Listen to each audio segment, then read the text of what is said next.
God to the Rescue. This is chapter 10 of Sally Lloyd-Jones' book, Jesus Storybook Bible. This is the story of Moses and the great escape from Egypt, from Exodus 3 to 13. Joseph and his brothers grew old and died, but their children's children stayed on in Egypt, where they became a very large family. Later on, a new king began to rule, but this Pharaoh didn't remember Joseph and he didn't like God's people. He made them into his slaves and beat them and made them work harder and harder. God's people cried out to God to rescue them, and God heard them. He remembered his promise to Abraham. He would look after his people. He would find a way to set them free.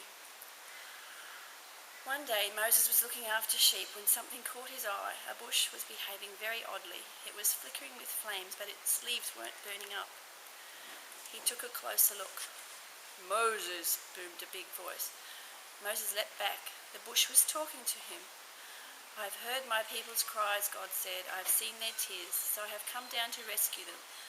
Go to Pharaoh and tell him to let my people go free." Moses was afraid, but God said, "I will be with you." So Moses went to Pharaoh. "Pharaoh," Moses began. God, said Pharaoh. Never heard of him. Moses kept going.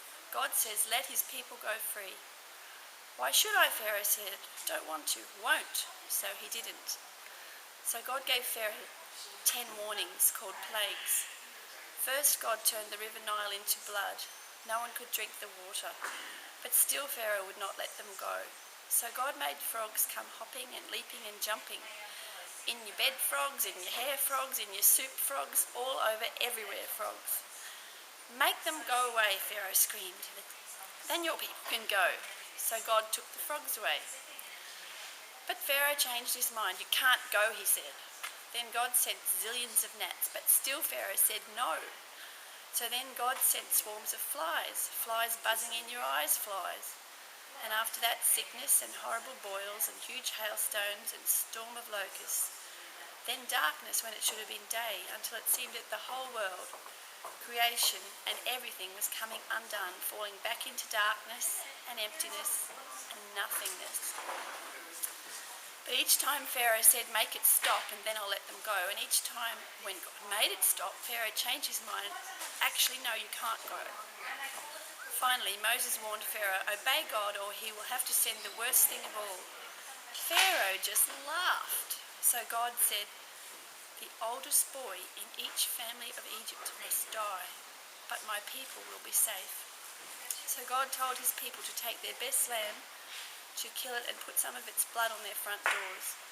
"When God passes over your house," Moses explained, "God will see the blood and know that the lamb has died instead of you." That night it was just as God had said. Suddenly, piercing the darkness, echoing down the corridors of the palace, came a blood-curdling scream. Pharaoh's oldest son had died. At last Pharaoh did what God said. "Get out," Pharaoh shouted. "Just go." And so that very night, Moses and God's people fled out of Egypt and out of slavery. They were free at last. God's people would always remember this great rescue and call it Passover.